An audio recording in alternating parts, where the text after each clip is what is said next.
Matthew 2:2. Legantes, pu esten ha tektheis, basilus ton Judaion. Edamen gar autou ton austera in te anatale, kai eothamen proskunesai auto.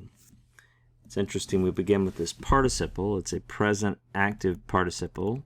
It's nominative masculine plural because it's telling us about the Magi who have arrived in Jerusalem. What are they doing? Well, they are saying, so we often see participles of lego being used to introduce speech, direct speech, here giving the speech of the Magi. What are they saying when they arrive in Jerusalem? They say, "Where is the one born King of the Jews?"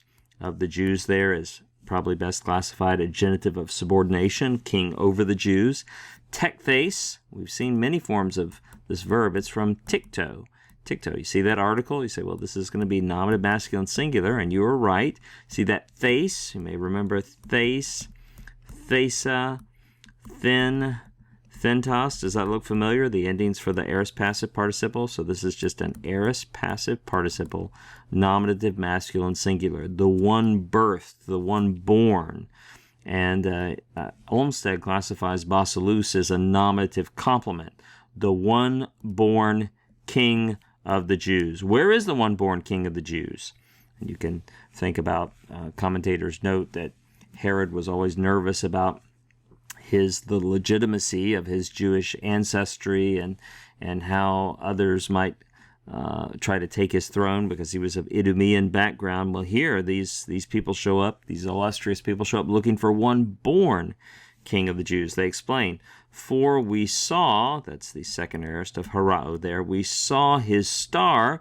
You'll notice how the possessive pronoun autou is pulled forward, probably for emphasis. "We saw his star."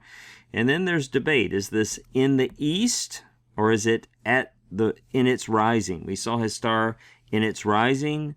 We saw his star in the east. You can see commentators, translations differ on that. And we've come. That's just the aorist of erchomai, second aorist, active, indicative, first person plural.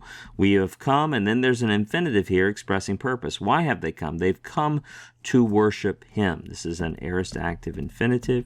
And then the verb proskuneo, to worship, takes a dative object or complement. That's why auto is in the dative. Commentators will note that the verb proskuneo can mean to worship in the way we use the word worship, or it can mean to bow before, to do obeisance before, to show great respect by bowing before. And it's question, you might say, at this point, how much did the Magi understand of what they were doing? To what degree did they understand the fullness of who Jesus was and his mission?